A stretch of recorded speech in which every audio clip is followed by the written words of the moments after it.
Habang nagje-general cleaning si Fred sa kanilang bahay sa Angeles sa Pampanga, meron siyang nakita sa gilid ng kanyang kama. Isang box! Meron siyang mga kasamang gamit na mga luma, damit. Kabilang sa mga nakita niya sa loob ng kahon, isang sling bag. Luma-luma na siya, nilabas ko niyan. Tatapon ko na nga sana. Nagulat din ako nung binuksan nila. Ang laman kasi nito, pera! So hindi pa kinalkal, hindi malalaman na may natabi pa palang pera. Tig 20, tig 50, tig 100, tig 500, at tig 1,000 piso. Hindi ko alam na pera pa nila man. No? Siyempre yun nga nagulat. Usually kasi di ba pag may mga naiiwan tayo sa bag, ano lang barya-barya, tagbibente, ganyan. Pero nung time na yon, parang ipon na talaga siya.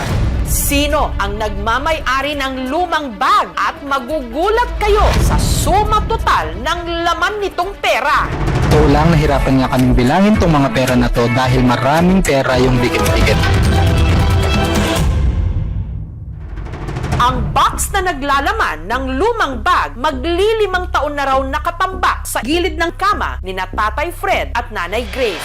Bit-bit nila ito nung lumipat sila ng bahay taong 2020 dahil biglaan daw noon ang kanilang paglilipat ang kanilang mga gamit kung saan-saang karton na lang daw nila inilagay. Ang mag-asawa naging abala sa itinayo nilang sari-sari store. Hanggang nitong Abril, si Tatay Fred naisipang mag-general cleaning at naispatan niya sa gilid ng kama ang isang lumang box kung saan nakatago ang sling bag. Sabi ko, sige ka, kalkalin yan, hindi ko alam yan. Nagulat din ako nung binuksan nila. Pero saan kaya galing ang laman nitong pera? Ang makasasagot daw nito, si Nanay Grace.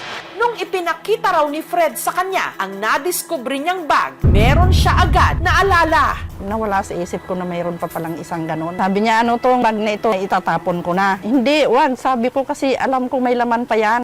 Si Nanay Grace, masinop daw talaga pagdating sa pera. Ang kanyang ipon, diretso noon sa bangko. Pero, na-bankrupt daw ito. Wala na yung bangko, sarado na. Ngayon, hindi ko alam kung paano namin kontakin yung bangko.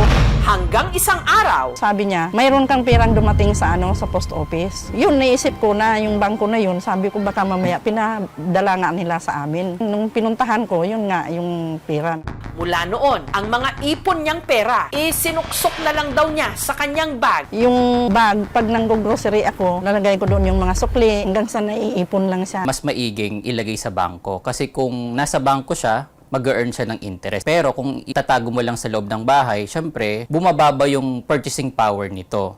At para hindi ito anayin, ini-sprayan pa raw niya ito ng insecticide. Natatakot din. Siyempre baka bigla mong makita na may butas-butas na siyang kinain ng insekto. Ini-sprayhan ko siya, nawala yung buhok-buhok. Yun nga lang, dahil tumatanda na, si Nanay Grace nagiging makakalimutin. Mabuti na lang at nakita ng kanyang mister na si Tatay Fred ang pinaglagyan niya ng bag. Ang tanong ngayon, magkano kaya ang perang laman nito? Totoo lang, nahirapan nga kaming bilangin tong mga pera na to dahil maraming pera yung dikit-dikit.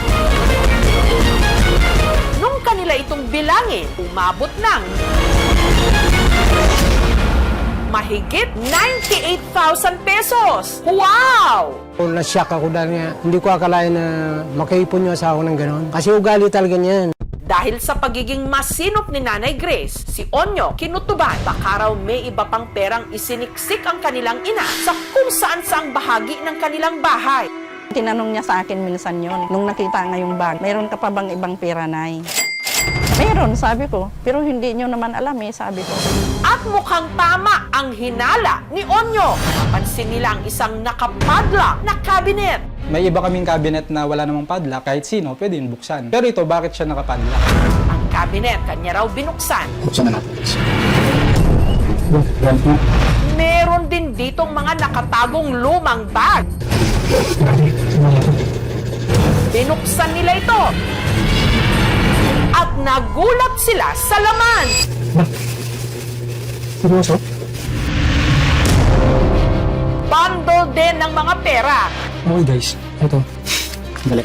Bali may nakasulat 32,500. Bonus pala ito noon ni Tatay Fred. Tapos, kunin natin kasi medyo marami pang laman sa loob pero ibig sabihin ano pa rin ang tatay ko guys. Pero sa totoo lang yung mga bonus na yun, matagal na yun, sir. Pero hindi ko alam na itinabdid niya ng gano'n. Yung bonus pa rin. So, 2018. Yan na siya. 1, 2, 3, 4, 5, 2, 4, 6, 10, 12, 14, 15. So, 6,500 natin ito. 1, 2, 3, 4, 5, 6, 7, 8, 9,000. Habang ang plastic container namang ito, may lamang tigbe-20. So, ito yung isang magandang ginagawa niya. Nagbibigay siya sa church. At nung bilangin daw nila ito, ang suma total,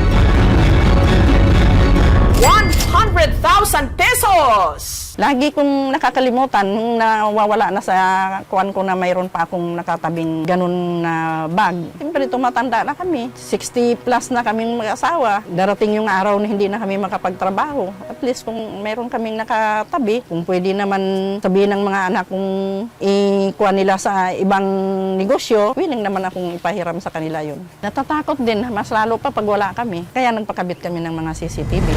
Dahil sa laki ng halaga ng naitabing ipon ni Nanay Grace, kinumbinsi siya ni Onyok na ideposito muli ang mga ito sa bangko. Sa mga traditional banks, nasa 0.25% lang yung per year. Pero pag lumundag tayo sa mga digital bank, mas mataas yung interest na binibigay nila. Usually, nasa 4% yan. At the same time, secure yung pinagtaguan nila, hindi siya inanay. Yung isang container din na hindi rin naisama sa deposit pala to. Ayan, sir.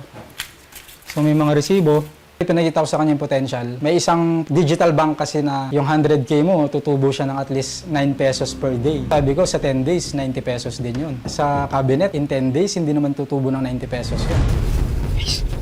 Wala, kinakabahan ako.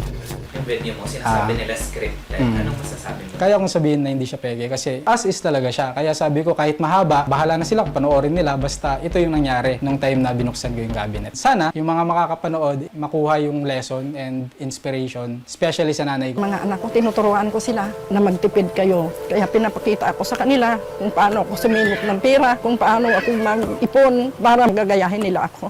Pera o kahon? Aba, kahit ano sa dalawa. Dahil kahit pa ang kahon, may laman din palang limpak